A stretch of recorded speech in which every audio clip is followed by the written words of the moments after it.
A warm welcome to TV Africa News and thank you for always joining us. This is Africa Today. My name is Najuma Luima, but first are the headlines. No injuries or fatalities recorded in Supreme Court chambers fire, says police. Uganda to start a wealth creation project for Mozambican veterans. Harvard University to repair its troubled slavery past. Onyango sets new record as Mamelodi Sundowns clinch fifth successful league title. A warm welcome once again. Now the news in detail. Police has revealed that there were no injuries and fatalities in the fire that broke out at the Supreme Court chambers on Wednesday. We have more. The office of the Chief Justice Owiny Dollo was on Wednesday covered in flames, which allegedly destroyed office documents and structures in the office. The office is located at Plot 10 Upper Hill in Kororo. According to police spokesperson Fred Enanga, the fire was prevented from spreading to the adjacent offices and no lives were lost or injured.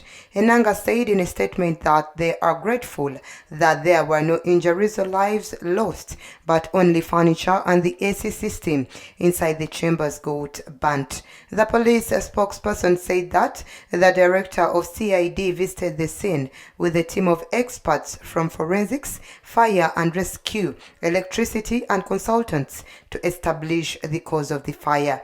Enanga added that a report revealing their findings will be released accordingly and called upon the public to remain calm and further reminded them to adopt better fire detection and protection measures.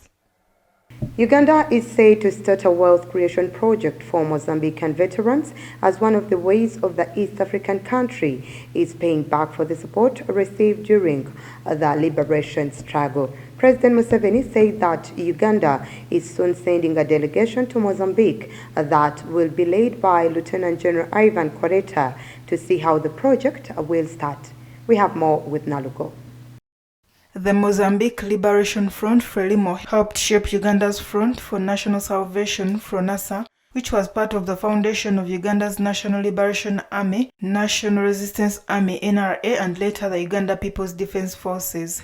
On Wednesday, Mozambican President Filipe Jacinto Nyusi, who is also the current leader of Frelimo, arrived in Uganda for a 3-day state visit at the invitation of his Ugandan counterpart. Speaking to journalists, President Museveni said that when he visited their old base in Montepus, he met some of the veterans who had assisted them during the training.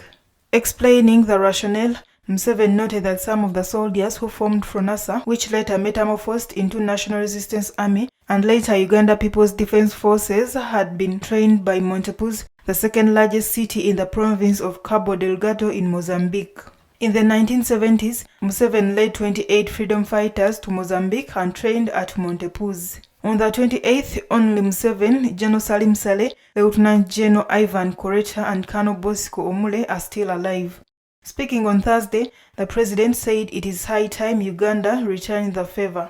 Speaking in response, the Mozambican president welcomed the support from Uganda. President Museveni also noted Uganda will also train for free Mozambican game rangers and conservationists here in Uganda to ensure Mozambique reaps from the huge benefits of tourism. Members of the public have been urged to utilize the current rains that are being experienced around the country to plant more trees to replenish the environment. Ndagire has more. According to Leonard Mutesasila, the CEO for Great Outdoors, said that as part of their efforts to replenish the environment, they are mobilizing the public to start planting trees in reasonable numbers. He noted that whereas the International Tree Planting Day is always celebrated on March 24 every year, this year they decided to celebrate it on April 30. Mutesasa said that the rains have started and this is the right time for tree planting to start and called upon communities to play a role of saving our environment by planting over 1 million trees between 2022 and 2023. He said that during the April 30 International Tree Planting Day celebrations, they will organize a forest run, nature tour, wellness advisory, conversation talks, and do a planting drive at their eco-friendly forest resort along Gayaza Road. The UN General Assembly in 2012 proclaimed March 21 every year as the International Day of Forests. The day is used to celebrate and raise awareness of the importance of all types of forests. The theme for each International Day of Forests is chosen by the Collaborative Partnership on Forests. Let's go for a quick break. We will be right back.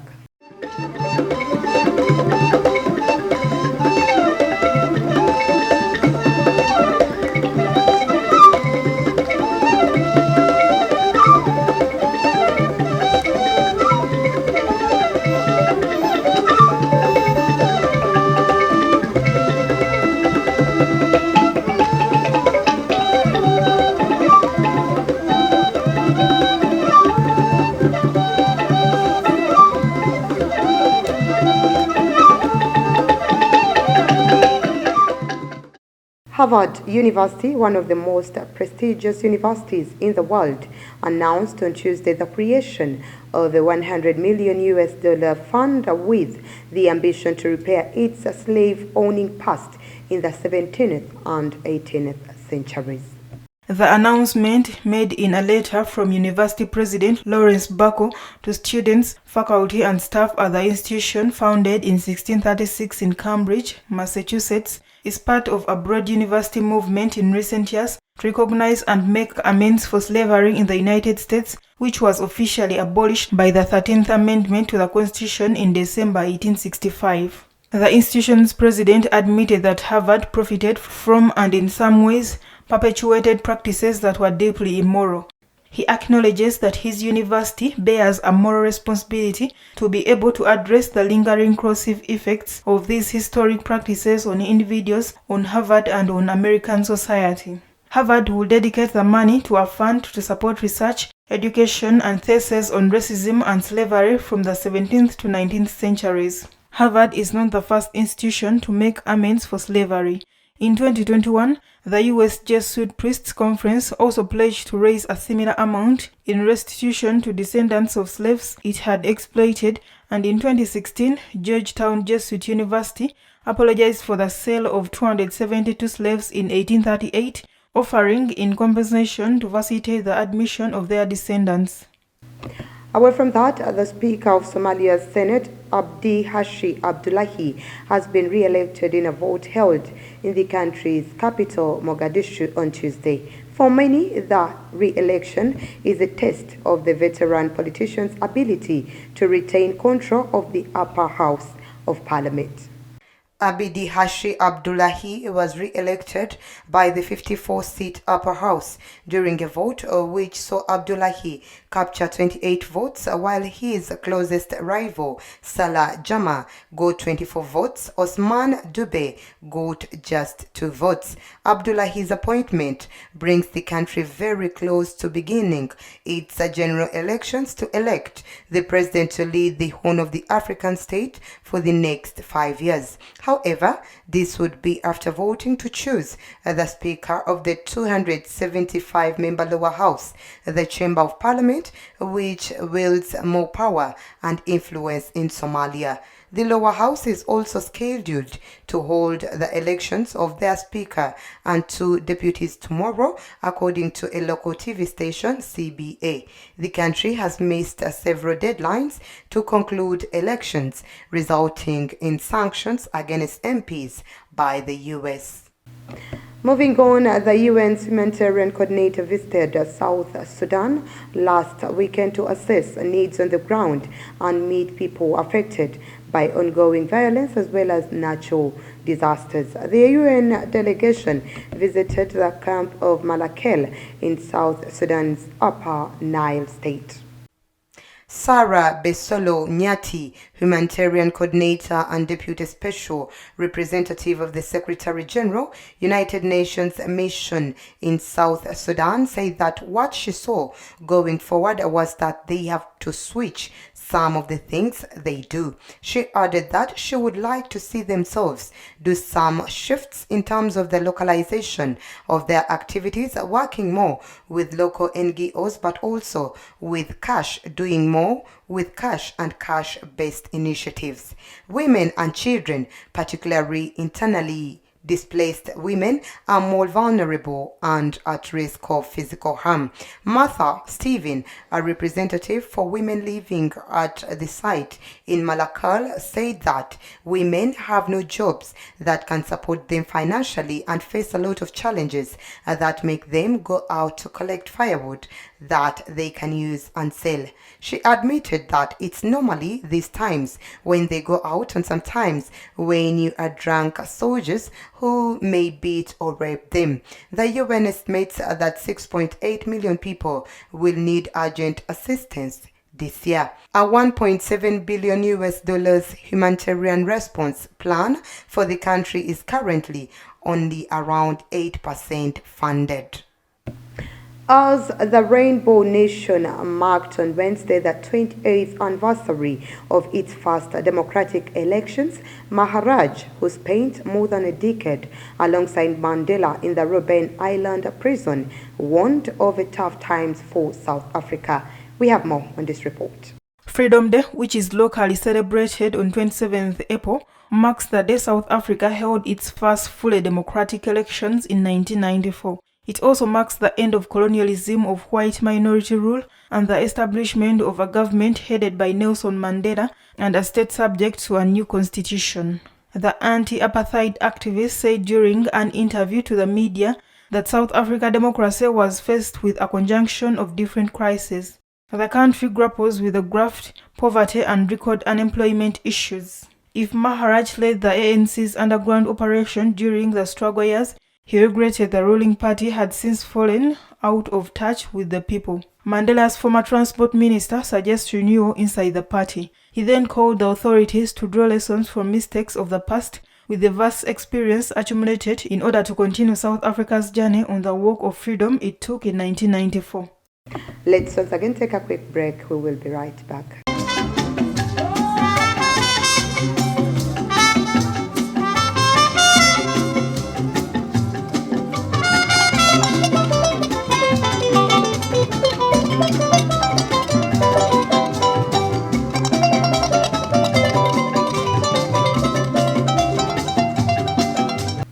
Welcome back. You're still watching TV Africa News right now.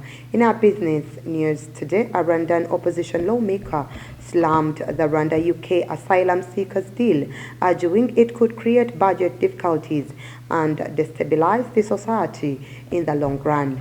Frank Habineza, a Rwandan opposition lawmaker, has criticized Britain's decision to send asylum seekers to his home country.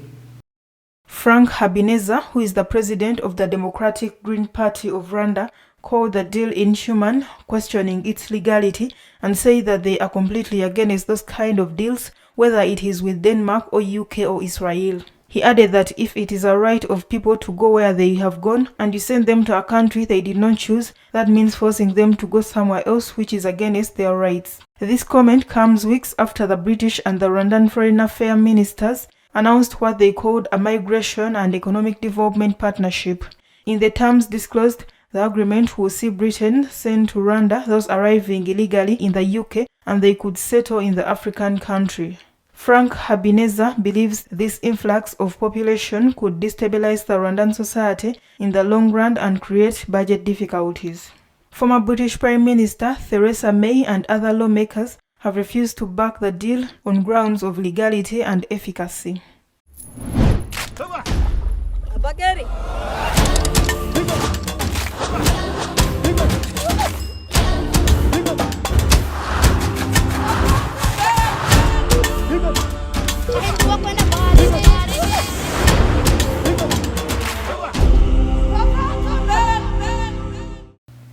In our health news today, in Ghana, the push towards community vaccination has increased at a time when the country still faces the threat of rising infections as well as vaccine hesitancy. The government is pushing to inoculate around 23 million out of a total of 31 million people. Let's take a look. According to a community vaccinator, Doretta Coney, The house-to-house vaccination has really been very effective because most people say when they go to the various facilities, there is a lot of queues. They don't get their vaccination on time, which delays them from going to their various works.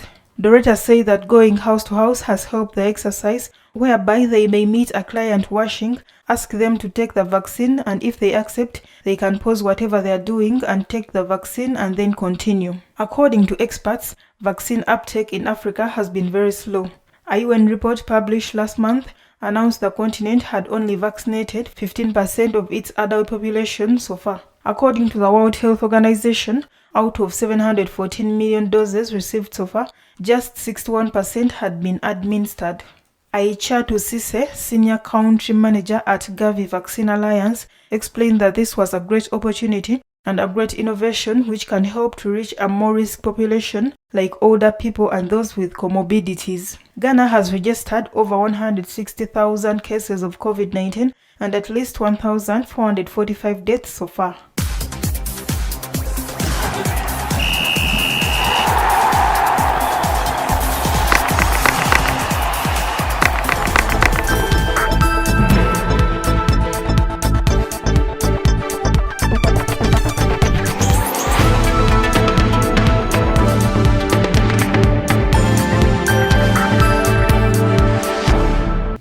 And finally, in our sports news today, Mamelodi Sundowns are the champions of 2021-2022 Premier Soccer League in South Africa following their goalless draw against Cape Town City on Wednesday. The result made the Brazilians moved to 58 points from 26 points, 13 ahead of second-placed Royal AM with 4 games to the end of the season.